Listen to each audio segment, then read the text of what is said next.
October 6, 69 BC. Outside Tigranocerta, the new capital of Armenia, the fate of a Roman army depended on a movement that looked like retreat. Lucius Licinius Lucullus was marching west along the bank of a river, away from the Armenian battle line. Across the water, King Tigranes watched the Roman standards drift toward a bend in the channel. Behind the king stood the assembled strength of his empire, Armenian infantry, archers and slingers, allied rulers with their own contingents, thousands of cavalrymen, and ranks of cataphracts whose riders and horses were protected by metal armor.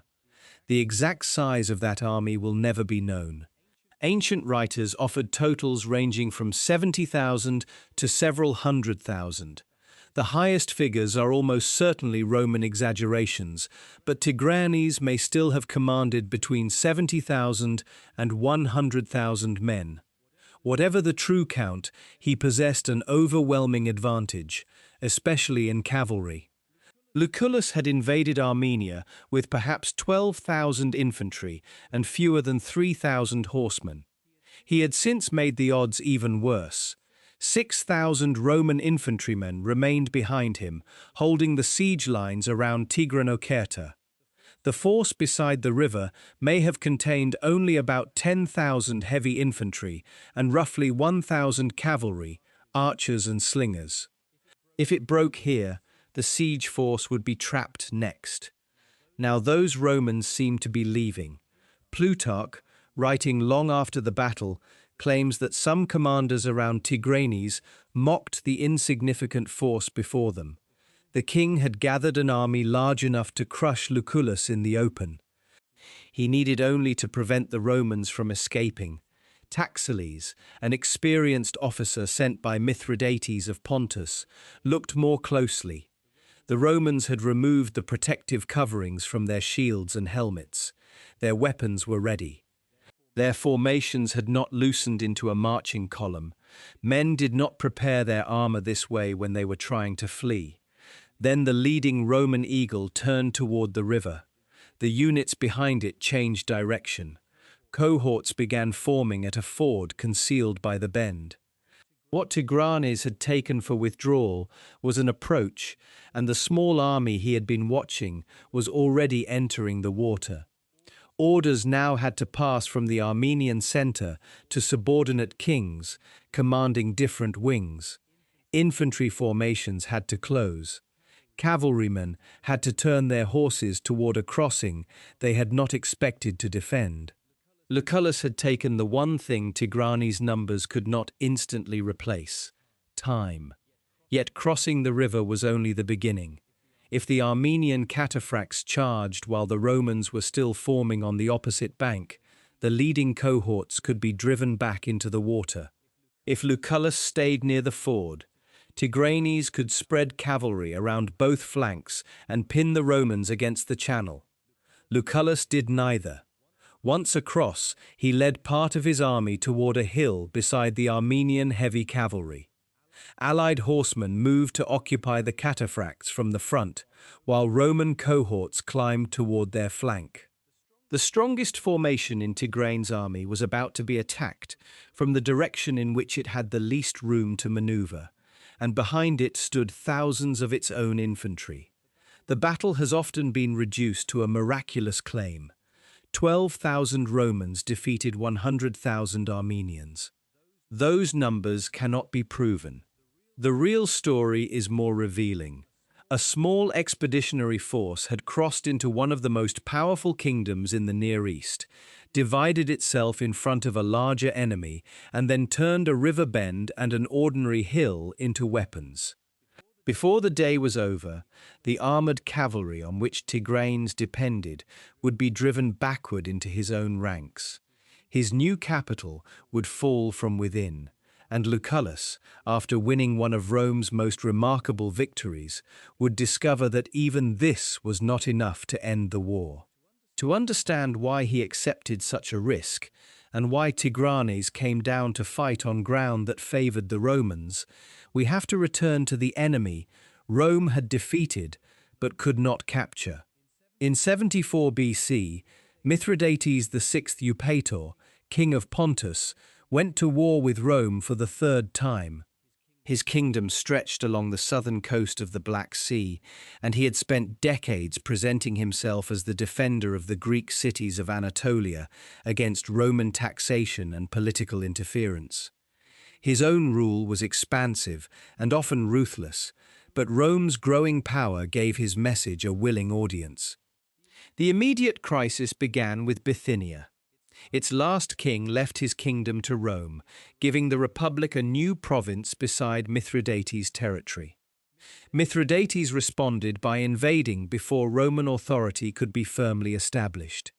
He brought a large army westward and initially placed the Romans under severe pressure. One Roman force was defeated near Chalcedon. Another became trapped at Cyzicus, a wealthy city on the southern shore of the Propontis. Mithridates expected to capture it and use the victory to reopen Anatolia. Lucullus refused to attack the Pontic host under favorable conditions. Instead, he examined the routes feeding it. Mithridates had concentrated so many men and animals around Cyzicus that maintaining them required a continuous flow of grain, fodder, and other supplies.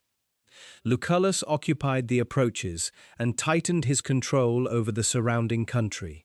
The change was gradual, but it was decisive. The large army that had given Mithridates confidence became increasingly difficult to feed. Hunger and disease spread. Attempts to send troops away ended in further losses.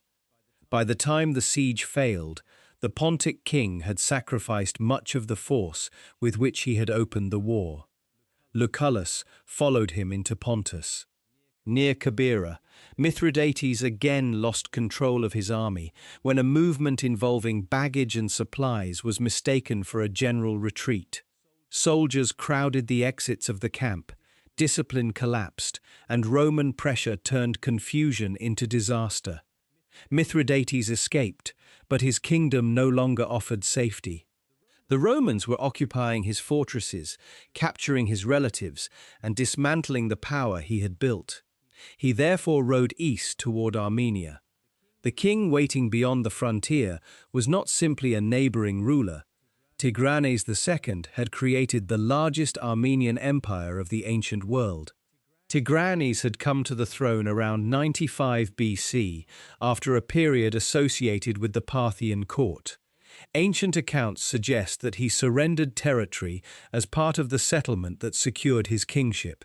If so, the concession did not define the rest of his reign.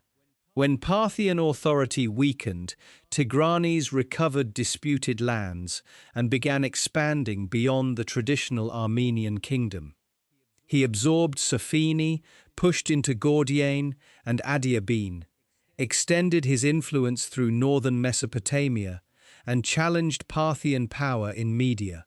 To the west, he intervened in Cappadocia. Farther south, the old Seleucid kingdom was disintegrating through dynastic conflict. Around 83 BC, Tigranes acquired Syria and placed a governor in Antioch. His authority now reached from the Armenian highlands toward the Mediterranean and deep into Mesopotamia. He adopted the title King of Kings, an Iranian imperial title that declared his position above the subordinate rulers gathered around his court. But Tigranes' empire was not a single, uniform state.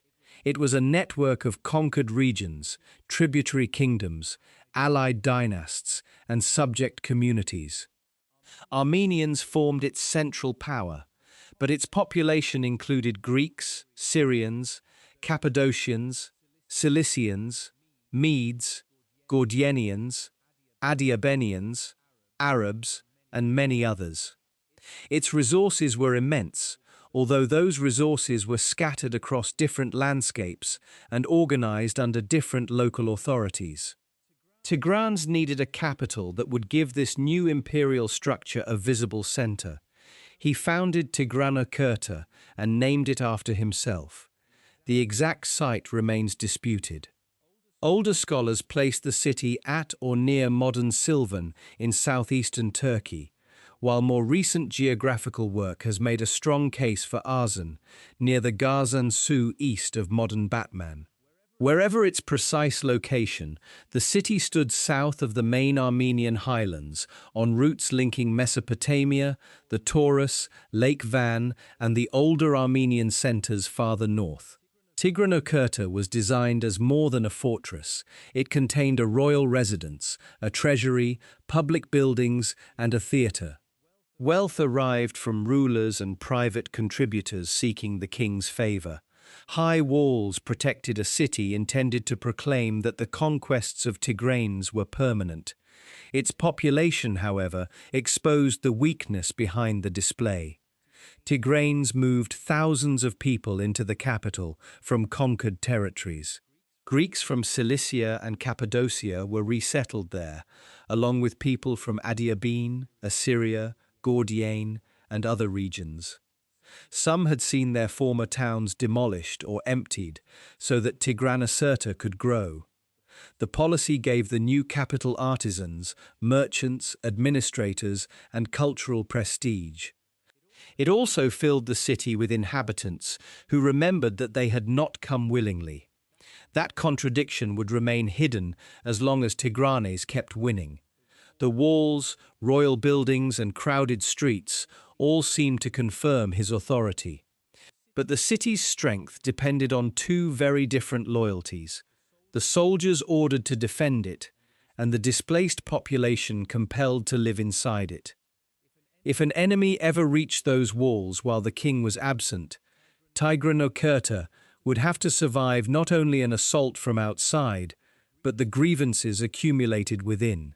Mithridates was connected to this imperial court through marriage. His daughter Cleopatra had become Tigranes' queen. Yet family ties did not mean that the defeated king of Pontus could simply command Armenian support. Tigranes initially kept his father-in-law at a distance. Mithridates had arrived as a refugee whose presence carried enormous political risk. Rome wanted him captured, but surrendering a royal relative would damage the prestige of the King of Kings. Protecting him could turn a war over Pontus into a Roman invasion of Armenia. Lucullus forced the decision by sending Appius Claudius to the Armenian court. Appius crossed the Euphrates and eventually reached Antioch, where Tigranes was occupied with affairs in Syria and Phoenicia.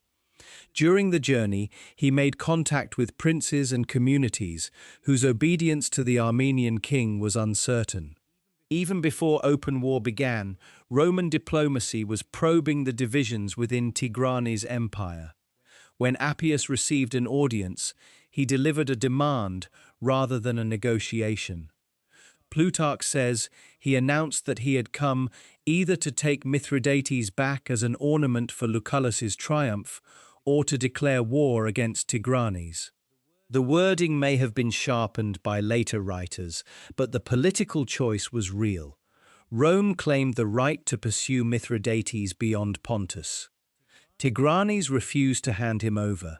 For Lucullus, that refusal created both an opportunity and a danger. Armenia offered the possibility of ending the war by breaking the power protecting Mithridates, but Lucullus's authority to begin such an invasion was questionable. Political opponents in Rome already accused him of extending the conflict to preserve his command and enrich himself. His soldiers presented another problem. Some had been campaigning for years. They had fought through difficult winters, long sieges, and repeated marches across Anatolia. Their discipline in battle remained formidable, but their willingness to follow Lucullus indefinitely was beginning to weaken. Waiting carried its own risks. If Tigranes and Mithridates combined their resources and moved west, Rome could face another invasion of Anatolia. Lucullus chose to advance before that alliance was ready. In 69 BC, his army moved toward the Euphrates. Plutarch gives him 12,000 infantry and fewer than 3,000 cavalry. These were not all citizens from Italy. Like other Roman armies of the period, the force depended on allied and locally recruited soldiers, particularly among its cavalry, archers, and other light troops. The size of the column gave it mobility, but little margin for error. Beyond the Euphrates lay major rivers, mountain passes, unfamiliar roads, and territories where a hostile population could deny food or intelligence. Tigranes possessed enough cavalry to attack Roman foragers, sever communications, and force Lucullus to consume whatever supplies he carried. Lucullus crossed and moved through Sophene. Instead of permitting indiscriminate plunder, he spared communities that received him peacefully. That restraint was practical. Each town left intact could provide grain, guides, pack animals, or at least an open road. Each town destroyed would consume time and warn the Armenian court. For the soldiers, speed did not eliminate the burdens of the march. Grain, weapons, tents, tools, and medical supplies had to cross the same rivers and passes as the fighting men. Horses required fodder in quantities that could not simply be carried from Roman territory. Every day farther east lengthened the route by which news, replacements, and orders had to travel. Lucullus was betting that he could reach the political center of the kingdom before those logistical weaknesses gave Tigranes time to exploit them. The Romans advanced rapidly. Tigranes did not react with equal speed. Ancient writers claim that the first messenger who reported the invasion was executed because the king dismissed the news as impossible or disruptive. After that, no one wanted to deliver the same warning. The story reflects a familiar theme in Greek and Roman literature: the powerful Eastern ruler surrounded by flatterers until truth reaches him too late. It cannot be accepted without caution. Even so, Tigranes appears to have been surprised by the speed and boldness of the Roman advance. Lucullus was already moving through his territory before the king had concentrated the forces available to him. When Tigranes finally accepted the danger, he sent Mithrobarzanes to slow the Romans. Appian gives this advance force approximately 2,000 cavalry. Plutarch raises it to 3,000 horsemen with additional infantry. The exact number is uncertain, but the assignment was clear: delay Lucullus before he could establish himself near the capital. The Roman column was vulnerable when scouts reported the Armenian approach. Part of the army had begun preparing camp while other units were still arriving. An attack at that moment could strike men separated from their formations and burdened by the tasks of building defenses. Lucullus stayed to organize the camp and sent the legate Sextilius forward. According to Plutarch, Sextilius had about 1,600 cavalry and a comparable body of light and heavy infantry. His orders were cautious. He was to approach Mithrobarzanes and contain him, but avoid a full engagement until the main Roman position was secure. Mithrobarzanes did not wait. He charged, forcing Sextilius into battle. The Armenian attack failed. Mithrobarzanes was killed, and his detachment broke under the Roman counterattack. What had been intended as the first obstruction on the road to Tigranocerta became the first Armenian defeat of the campaign. The consequences reached the king quickly. Tigranes could no longer assume that the capital was protected by distance. He left Tigranocerta, entrusted its defense to a commander named Mancaeus, and withdrew toward the Taurus to summon troops from across his empire. Lucullus did not rush after him with the whole army. A pursuit through narrow passes would give Tigranes opportunities to delay the Romans while continuing to retreat. The capital was the more valuable target. Roman detachments still worked to disrupt the Armenian mobilization. Murena attacked Tigranes' forces as they passed through difficult ground in a long column, capturing baggage and prisoners. Sextilius struck another contingent, described by Plutarch as Arabs arriving to join the king. These actions could not prevent the imperial army from assembling, but they kept pressure on Tigranes and deprived him of time. Lucullus then moved against Tigranocerta. Tigranes had left a strong garrison behind. Before the Roman investment was complete, he reportedly sent 6,000 cavalrymen into the city to remove members of the royal household, treasure, or both. The operation appears to have saved at least some of what the king valued most, but the city itself remained exposed. The walls were substantial. Appian gives them a height of 50 cubits, often converted to approximately 75 feet, though ancient measurements of fortifications are rarely exact. The new capital may not have been completely finished, yet its defences were strong enough to prevent a quick Roman assault. Lucullus began a formal siege.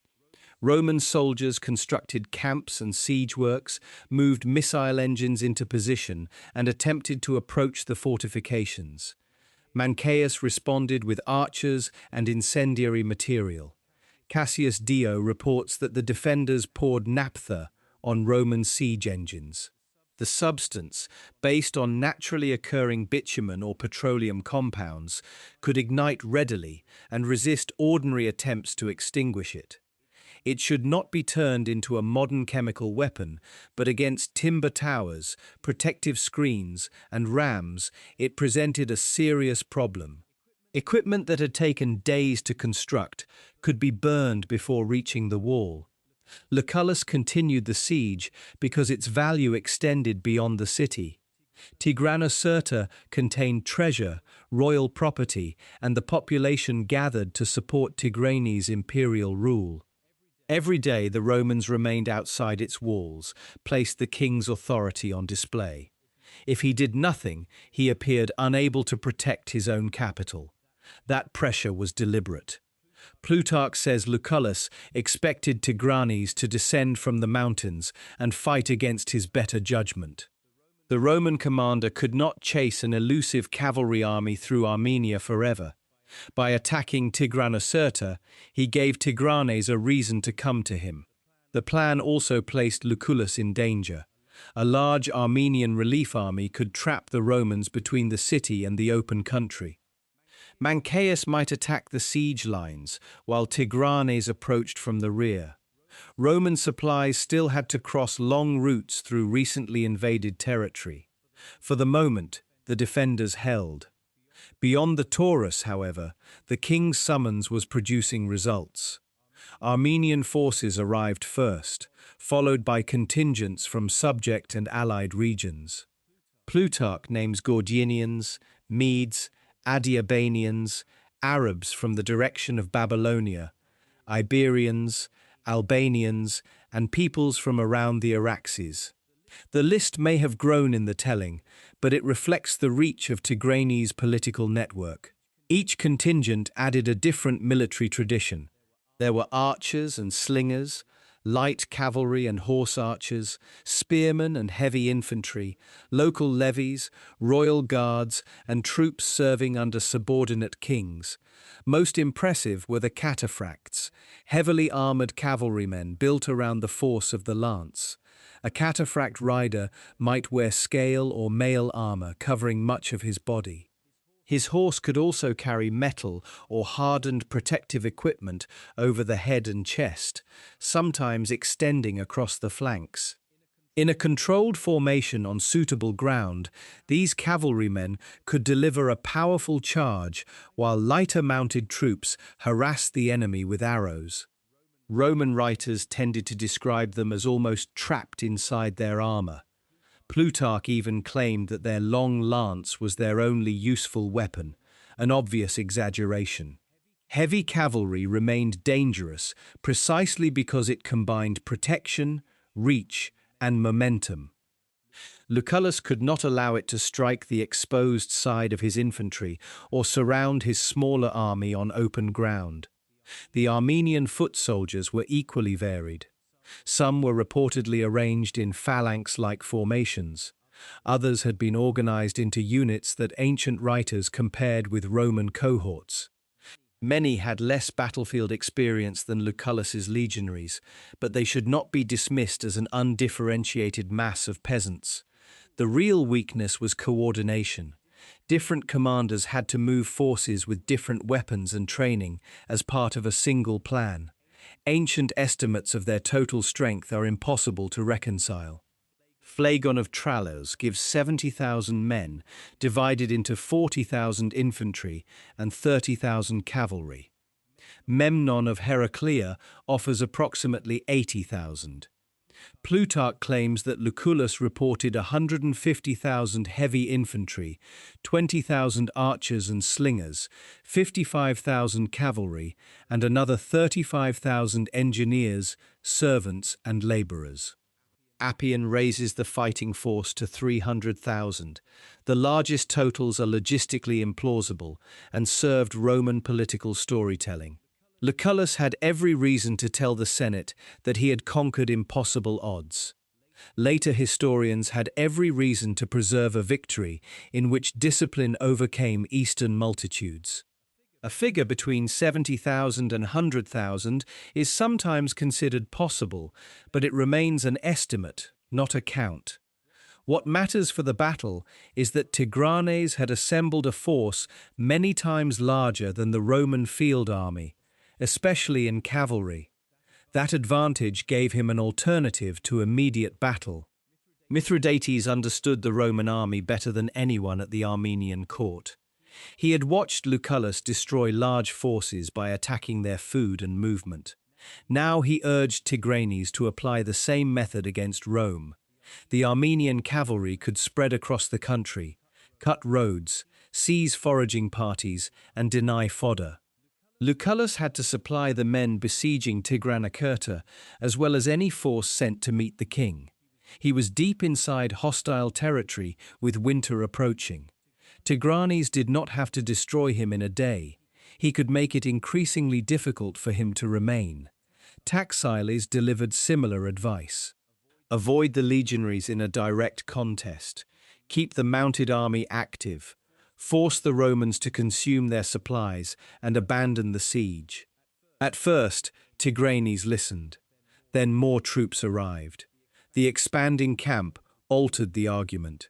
Every new formation made the Roman force appear less significant. Subordinate kings and commanders gathered around Tigranes with confidence that such numbers could not be defeated. Plutarch says Taxiles risked death by continuing to oppose battle, while Mithridates' caution came to be interpreted as envy. Political pressure strengthened the case for action. Tigranocerta was more than one position among many. It carried the king's name. His treasury, palace, and chosen imperial population were behind its walls.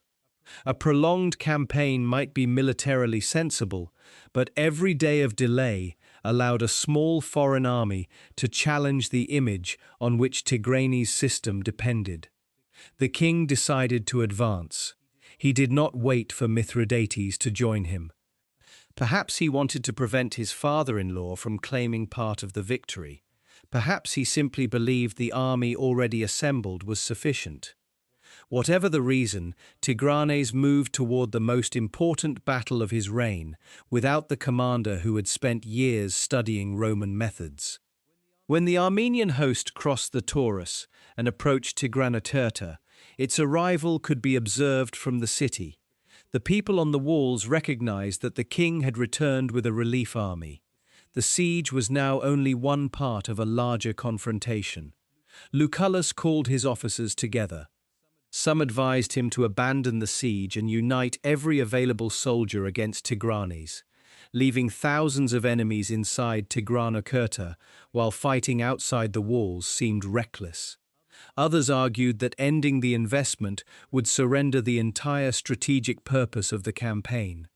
The garrison could attack the Roman rear, recover the siege works, and celebrate the king's arrival as a victory. Lucullus chose both risks at once. He ordered Murena to remain at Tigranocerta with 6,000 infantry. Their task was to maintain the siege and contain Mancaeus. Lucullus took 24 cohorts, which Plutarch says contained no more than 10,000 heavy infantry. All the available cavalry, archers and slingers accompanied him, perhaps another 1,000 men. The arithmetic remains uncertain. Allied units may have been omitted from some ancient totals, and Roman cohorts campaigning far from Italy rarely remained at official strength. Still, the division was unmistakable. Lucullus approached Tigranes with a smaller force than the one that had invaded Armenia. If he lost, Muraena's 6,000 men could do little to reverse the result. They would probably be trapped between the victorious Armenian army and the city garrison. If Mancaeus broke out during the battle, Lucullus might find his retreat blocked. Maintaining the siege preserved pressure on Tigranes, but it removed almost half the Roman heavy infantry from the field. The two armies took position on opposite sides of a river near Tigranocerta. The river's exact modern identity depends partly on where the ancient city is placed. Older reconstructions often identify it with the Batman Sioux. Others favor waterways associated with the Gazan Sioux. The surviving descriptions agree on the features that mattered: a broad plain, a river with an accessible ford near a bend, and a hill beside the Armenian position. Tigranes formed his army east of the river. According to Plutarch, the king commanded the center. The king of Adiabene held one wing, and the king of the Medes held the other. Much of the mail-clad cavalry stood in front of the right wing, near the foot of the hill. Behind or around them stood deep formations of infantry. Their numbers made the line look formidable, but depth demanded space. The front had to move forward cleanly, and the cavalry needed room to charge, wheel, or withdraw. If the mounted troops were forced backward, the mass of infantry behind them could become an obstruction. Lucullus camped across the river. His army was compact and accustomed to operating in cohorts. The legionaries carried large shields, pila, short swords, helmets, and body armor. Many had served through the earlier campaigns against Mithridates. They could not match Tigranes in cavalry or missile troops, but they were experienced in changing direction and formation under pressure. That difference had not yet decided anything. On an unobstructed plain, the Armenian mounted arm could threaten both Roman flanks. Archers and horse archers could force the legionaries to remain behind their shields, while cataphracts waited for a formation to open. Lucullus needed to close the distance and prevent Tigranes from using the full breadth of his army. The river offered protection while the Romans remained behind it, but any crossing would be dangerous. Men moving through water could not maintain a normal battle line. The first units reaching the opposite bank would be separated from those behind them. A cavalry attack at the right moment could destroy the head of the crossing before the rest of the army arrived. Tigranes did not attack immediately. From his position, the Roman force looked too small to justify caution. Plutarch places a famous remark in the king's mouth: if the Romans had come as ambassadors, they were too many. If they had come as soldiers, they were too few. It may be literary invention, but it captures the confidence created by the disparity in numbers. October 6 also carried an uncomfortable memory for the Romans. 36 years earlier, on the same date, a Roman army had been annihilated at Arausio by the Cimbri and Teutones. Later accounts claim that some officers warned Lucullus against fighting on an unlucky day. He reportedly answered that he would make it fortunate for Rome. Whatever words were actually spoken, Lucullus prepared to cross. He did not move directly toward the Armenian line. The river curved west near the easiest ford, so the Romans first marched along its bank. From across the water, the direction appeared to lead away from Tigranes. The movement offered the king a reassuring explanation. Lucullus had seen the size of the Armenian army and decided to retreat. A small force trapped far from home had recognized the danger before it was too late. Taxililes looked more closely. The soldiers were not carrying their equipment as they would during an ordinary withdrawal. Protective coverings had been removed. Metal caught the light. Shields and helmets were ready. The formations remained controlled. He warned Tigranes that the Romans were coming to fight. The first eagle turned toward the ford. Units behind it changed direction. Cohorts began arranging themselves for the crossing. Tigranes now had to shift from watching an apparent retreat to organizing an attack. Orders went from the royal center to allied commanders. Formations that had occupied the plain in confidence needed to prepare for contact. In an army assembled from many regions, that transition required time. Lucullus entered the river before the Armenian response became coordinated. The Romans reached the eastern side and continued forward. They had passed the most vulnerable stage, but the crossing itself had not solved the larger problem. Tigranes still controlled the plain, with superior numbers and cavalry. Lucullus moved quickly. Plutarch says he wore a breastplate of metal scales and led from the front, signaling the infantry to close the distance before Armenian missile troops could exploit their range. The detail of his equipment may have been preserved because it suited the image of a commander sharing the labor of his men. More important was the speed of the advance. Remaining near the river would allow Tigranes to pin the Romans against it. As the formations moved onto the plain, Lucullus examined the Armenian right. The cataphracts were positioned near the foot of a hill whose summit was broad enough to hold troops. The approach was not especially steep or broken. Plutarch gives its length as roughly 4 stadia, less than half a mile. The high ground offered a route around the strongest Armenian formation. Lucullus ordered his Thracian and Galatian cavalry to attack or occupy the cataphracts from the flank. Their role was dangerous. Light or medium cavalry could not be expected to defeat a larger body of armored horsemen in a direct collision. They needed to hold their attention, interfere with their lances, and prevent them from turning freely. Then Lucullus took 2 cohorts and moved toward the hill. Depending on their depleted strength, those cohorts may have contained fewer than 1,000 legionaries. The remainder of the Roman line continued advancing across the plain, keeping the Armenian army occupied while the smaller detachment climbed. This was the critical maneuver, but the surviving sources do not allow every step to be reconstructed. Plutarch presents a clean sequence in which Lucullus recognized the terrain, raced to the summit, and appeared above the cataphracts before they could react. Modern historians have questioned whether the movement could have been as simple or as completely unexpected as this account suggests. The secure outline is enough. Lucullus used the hill to threaten the Armenian heavy cavalry from a direction its deployment had not anticipated. Rather than sending his full army against the massive center, he concentrated a small force on the point where disruption could spread to the rest. The legionaries reached the high ground. Below them, the cataphracts faced pressure from Roman allied cavalry. Their attention and long lances were directed toward the threat on the plain. The infantry behind them occupied the space they might need if forced to turn. Lucullus ordered the attack downhill.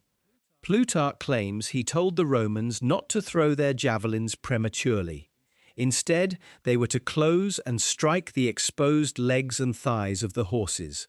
The command has become one of the best-known details of the battle, but it comes from a later account eager to emphasize Roman intelligence against cumbersome Eastern armor. It is possible that legionaries attacked the less protected portions of the horses and riders. Experienced soldiers would naturally exploit any opening they saw. It is less likely that every cataphract was armored in the same way, or that a single precise order explains the collapse. What mattered was the direction and timing of the attack. The heavy cavalry was threatened from above and from the flank before it had launched an organized charge. A cataphract formation depended on order. The riders needed enough space to align their horses, lower their lances, and build momentum. If men in the rear turned before those in front, or if horses tried to move across one another, the protection that made the formation powerful became a burden. The cataphracts began to give way. Plutarch says they fled before serious contact, but the description may compress a period of fighting and confusion. Roman cavalry pressed from one side, while infantry descended from another. Some Armenian riders attempted to turn, others moved back to regain space. Behind them stood their own infantry. The first horses entered the foot soldiers' formation. Men in the front ranks could see armored cavalry coming toward them, but those deeper in the formation could not see the Roman attack or understand why the movement had reversed. They received only fragments of information. Noise from the hill, riders turning, commands shouted from ahead, and pressure from men stepping backward. The cataphracts' retreat did not need to be universal to cause damage. A few disordered units moving into a dense infantry line could open gaps and force nearby formations to adjust. Those adjustments then appeared to other soldiers as evidence that the front was collapsing. The Armenian army had been assembled from different kingdoms and peoples. Orders had to pass through separate command structures. The king of the Medes controlled one sector, the king of Adiabene another, and Tigranes the center. No commander could instantly see and correct every local movement. The Roman formations continued advancing. From one part of the Armenian line, the situation may have appeared limited to the cavalry near the hill.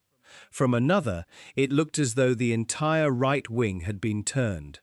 Dust raised by thousands of men and horses reduced visibility. Soldiers farther back saw friendly troops pushing toward them, but could not identify the size of the Roman force responsible. The enormous army began working against itself. No single message announced that the battle had been lost. The change traveled through movement. A rider turned his horse. An infantry file stepped back to make room. Men farther behind, unable to see the hill, saw friendly troops coming toward them and assumed that a larger Roman force had broken through. Commands shouted in one contingent carried little meaning to soldiers of another. By the time officers understood that the original crisis was limited to part of the right wing, the effort to escape it had spread the disruption toward the center. This was the moment when Lucullus's smaller army gained an advantage that numbers alone could not recover. Roman cohorts did not need to surround the entire Armenian host. They needed to keep advancing wherever the formation was already losing shape. Each step forward confirmed what soldiers in the rear feared, while each Armenian unit that withdrew opened ground for the next Roman unit to occupy. Infantry formations need depth to resist pressure from the front. In retreat, that depth becomes congestion. Men in the leading ranks cannot move backward because thousands stand behind them. Men in the rear begin leaving before those at the front can disengage. Once files lose alignment, weapons and shields catch against neighboring soldiers. Mounted troops require even more room. A local disruption became a spreading collapse. Tigranes' numerical superiority had not disappeared. Most of his soldiers may not yet have fought, but numbers have value only while an army remains under command. Once different formations began moving in conflicting directions, the king could no longer apply his strength against Lucullus. Units on the wings saw movement in the center. Some commanders may have tried to reposition. Others recognized that the route behind them was narrowing and began withdrawing before it closed. Each attempt to escape increased the pressure on neighboring formations. The Roman line pushed forward. The cataphracts, who had been expected to break the legionaries, now carried disorder into the infantry they were meant to support. Tigranes left the field with a small escort. Plutarch adds a dramatic episode in which the king encountered his son during the flight, removed the royal diadem, and gave it to him for safekeeping. The son then entrusted it to a slave, who was captured by the Romans. The diadem supposedly became part of Lucullus's booty. Whether the story occurred exactly as written cannot be known, but royal equipment did fall into enemy hands often enough for such trophies to become powerful evidence of victory. The king's departure removed the most important visible source of authority from the battlefield. Subordinate rulers now had to save their own contingents. Soldiers who might have rallied around a royal standard instead saw movement toward the rear. The retreat turned into a rout. Most deaths in ancient battles occurred at this stage. A formation facing the enemy could protect itself with shields, spears, and mutual support. A man running through a crowd could not. Roman cavalry pursued scattered groups, while infantry attacked those trapped by the density of their own army. Ancient sources transformed the pursuit into a slaughter on an almost impossible scale. Plutarch claims that more than 100,000 Armenian infantrymen were killed, while only 5 Romans died and roughly 100 were wounded. Other traditions give lower figures, but none can be verified. The extreme Roman total is not credible, nor is there reason to believe nearly the entire Armenian army was physically destroyed. Tigranes and Mithridates would raise another force, which would have been impossible if every major contingent had vanished. Armenian losses were nevertheless serious. Men were killed in the initial fighting, cut down during pursuit, captured or dispersed far from their commanders. Baggage and royal property fell to the Romans. More damaging than any exact casualty total was the loss of the army as an organized instrument. The force assembled to relieve Tigranocerta no longer existed in a form capable of continuing the battle.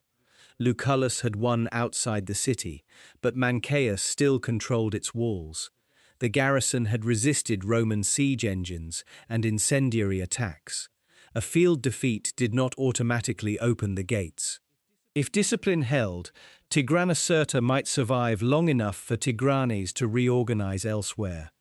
Inside, however, the political weakness created during the city's foundation now became decisive.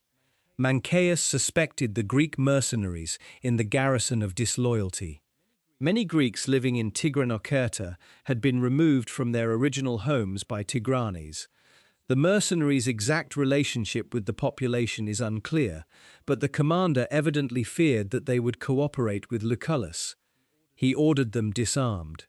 Appian says the Greeks responded by moving together for protection. At first, they wrapped clothing around their arms as improvised shields and armed themselves with clubs. When the king's troops attacked, the mercenaries killed some of them, seized their weapons, and distributed the captured arms among themselves. The attempt to prevent betrayal had created open revolt. The mercenaries fought their way to sections of the defences and seized towers. From there, they called to the Romans outside. Gates or access points were opened, and Lucullus's troops entered. Tigranocerta had resisted Roman engineering. It fell because its defenders turned on one another. The capture exposed the contradiction at the center of Tigranes' imperial project. He had created a magnificent capital by concentrating wealth and population, but forced relocation had not created loyalty. Once his relief army disappeared, some of the people expected to defend the city saw the Romans as a way home. The conquerors found immense wealth. Ancient accounts describe royal treasure, votive offerings, and private fortunes gathered in the new capital. Lucullus allowed his soldiers to plunder and reportedly distributed substantial rewards. Plutarch claims that each soldier received 800 drachmas in addition to other booty, though the precise sum may have been magnified. Many of the relocated inhabitants were permitted to return to their former cities. For them, the fall of Tigranocerta was not simply a Roman conquest, it was the destruction of the policy that had uprooted them. Later accounts preserve one final irony. Tigranes had invited actors and performers for ceremonies associated with his capital. Instead, they performed during games held by Lucullus after the victory.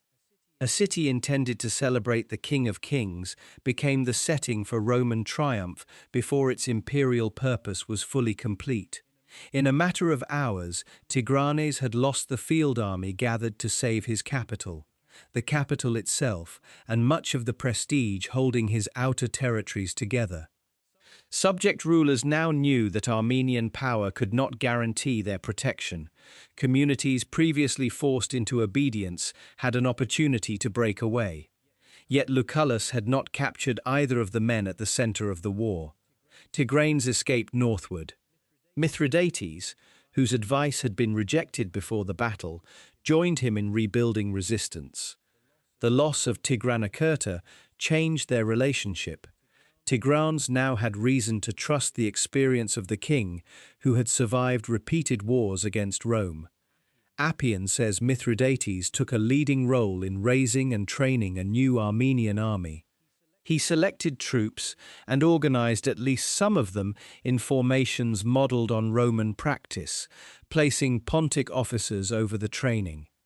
The numbers Appian gives are probably inflated, but the effort demonstrates that Tigranocerta had not exhausted Armenia's manpower.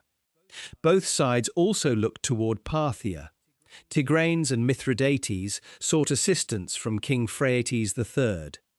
Lucullus sent representatives of his own, asking the Parthians either to support Rome or remain neutral. Phraates made agreements with both sides, but committed decisively to neither. A weakened Armenia suited Parthian interests, but a complete Roman conquest might place Roman armies directly on the Parthian frontier. Lucullus now faced the problem that had existed before Tigranocerta, only farther from his bases. The enemy could retreat into the Armenian highlands, where colder weather, rugged roads, and distance reduced Rome's advantages. In 68 BC, Lucullus advanced toward Artaxata, the older Armenian capital in the north. Tigranes and Mithridates again assembled forces to oppose him. Another battle ended in Roman victory, but the campaign did not produce the same political collapse. The seasons were later in the high country. Grain ripened slowly, limiting what the Romans could gather. Cavalry attacks threatened foragers. The routes grew more difficult, and the soldiers understood that every mile carried them farther from established supplies. Their discontent was no longer a minor concern. Some of the legionaries had served since earlier wars and believed they were entitled to discharge. They resented Lucullus's strict discipline and believed he restricted their access to plunder. Publius Clodius, an ambitious and disruptive officer related to Lucullus by marriage, encouraged resistance to the commander.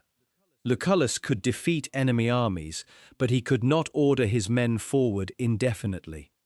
When the soldiers refused to continue toward Artaxata, he turned south and besieged Nisibis. The city eventually fell, adding another impressive capture to his campaign, but it did not resolve the war. While Lucullus operated in Armenia and Mesopotamia, Mithridates returned to Pontus. Roman positions there had been weakened to support the invasion. Local commanders faced the king without Lucullus' main army. Mithridates defeated forces under Fabius and later won a major victory over Triarius near Zela in 67 BC. Ancient accounts claim thousands of Romans were killed, including an unusually high number of officers. Whatever the precise losses, the defeat proved that the enemy Lucullus had driven from Pontus was again capable of destroying Roman armies. The political effect in Rome was severe. Lucullus could point to Cyzicus, Cabira, Tigranocerta, Artaxata, and Nisibis. His critics could point to the same central failure. After years of war, Mithridates remained free, Tigranes remained on his throne, and Roman soldiers were again dying in Pontus. The command began to slip from him. Provinces and troops were reassigned. His soldiers questioned whether he still possessed legal authority over them. At moments they agreed to defend Roman positions, but refused to continue offensive operations. In 66 BC, the Roman people passed the Lex Manilia and gave the eastern command to Pompey. Pompey inherited a war that Lucullus had transformed. Mithridates' original army and kingdom had been broken. Tigranes' empire outside Armenia was fracturing. Roman forces had crossed routes once considered beyond their practical reach. The result at Tigranocerta had shown subordinate rulers that the Armenian king could no longer dominate the region without challenge. Pompey also brought political authority and resources Lucullus no longer possessed. He defeated Mithridates and drove him toward the Black Sea. The king eventually escaped to the Bosporan kingdom in Crimea, where he attempted to rebuild again before dying in 63 BC amid rebellion by his own son. Tigranes chose submission. In 66 BC, the elderly Armenian king entered Pompey's camp and accepted a settlement. Later accounts gave the meeting the ceremonial shape of a defeated monarch surrendering his crown, but Pompey did not abolish the Armenian kingdom. Tigranes paid a large indemnity and surrendered extensive conquests. In return, he retained the Armenian heartland and continued ruling as a Roman ally. That compromise revealed Rome's larger purpose. Directly occupying the Armenian highlands would have required soldiers, roads, supplies, and permanent commitments. A reduced Armenian kingdom could instead serve as a buffer between Roman possessions and Parthia. The arrangement did not create lasting peace. Armenia's position between the two great powers made it a recurring center of conflict. Roman and Parthian rulers would compete over its kings, alliances, and succession for generations. Armies would cross many of the same approaches used by Lucullus, and Armenian rulers would continue balancing between stronger neighbors. The settlement also showed what the victory at Tigranocerta had, and had not, accomplished. Lucullus had destroyed the political structure that allowed Tigranes to rule far beyond Armenia, but he had not made occupation of the Armenian heartland easy or desirable. Rome could remove Syria and the western dependencies from Tigranes' control. It could compel the king to acknowledge Roman supremacy. What it could not do cheaply was turn the mountains, river valleys, and distant roads of Armenia into an ordinary province. Pompey's compromise converted Lucullus's battlefield success into a workable frontier without demanding a permanent conquest. Tigranocerta had ended Tigranes' imperial expansion, but not his dynasty or his importance. He remained king until his death, conventionally dated to 55 BC. Armenian history would remember him as its greatest conqueror, the ruler who had briefly made the kingdom the dominant power between Anatolia, the Caucasus, Syria, and Mesopotamia. Lucullus returned to Rome with a different legacy. His political enemies delayed his triumph, and Pompey received much of the public credit for ending the war. Later generations remembered Lucullus, partly for the luxury of his estates and banquets, yet the campaigns behind that wealth revealed one of the most capable commanders of the late Republic. At Tigranocerta, he had made a series of decisions in which each danger created the next. He invaded before Tigranes could mobilize, but the rapid advance left him far from secure supplies. He attacked the capital to force the king into battle, but the siege threatened to trap him between the garrison and the relief army. He divided his small force to preserve the siege, but entered the battle with even fewer men. He crossed the river before the Armenian response was organized, but still faced an army built to dominate open ground. Finally, he avoided the mass of that army and struck the formation whose collapse could spread through everything behind it. Tigranes' decisions followed an equally clear chain. He protected Mithridates because surrender would diminish his authority. That choice brought Roman invasion. The invasion threatened the capital, forcing him to assemble a relief army. As the army grew, its size made Mithridates' cautious strategy appear unnecessary. Tigranes chose battle to save his capital and prestige. On the field, however, the dense formations gathered to demonstrate imperial strength left his heavy cavalry without room to recover. The victory did not prove that a small army will always defeat a large one, or that Roman infantry was automatically superior to every opponent. Cataphracts and horse archers would destroy Roman armies in later Eastern wars. Had Tigranes attacked the crossing in time, dispersed the Romans' foragers, or forced Lucullus to retreat through an exhausted country, the campaign might have ended very differently. What happened outside Tigranocerta was more specific. One commander used the capital to control where the campaign would be decided.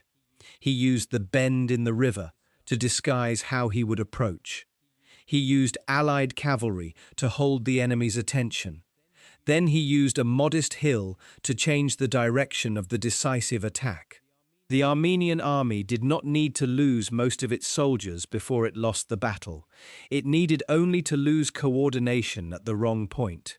Once the cataphracts moved into the infantry behind them, depth became congestion, movement became rumor, and rumor became flight. From the hill above the plain, Lucullus had turned terrain into numbers of his own. But the years after the battle completed the lesson. Tigranocerta destroyed the empire Tigranes had built beyond Armenia and gave Lucullus his greatest victory. It did not capture the kings, preserve the loyalty of his soldiers, or protect his command from Roman politics. In a single day, Lucullus proved that the shape of a battlefield could matter more than the size of an army. In the campaign that followed, he discovered that winning the battle was not the same as winning the war.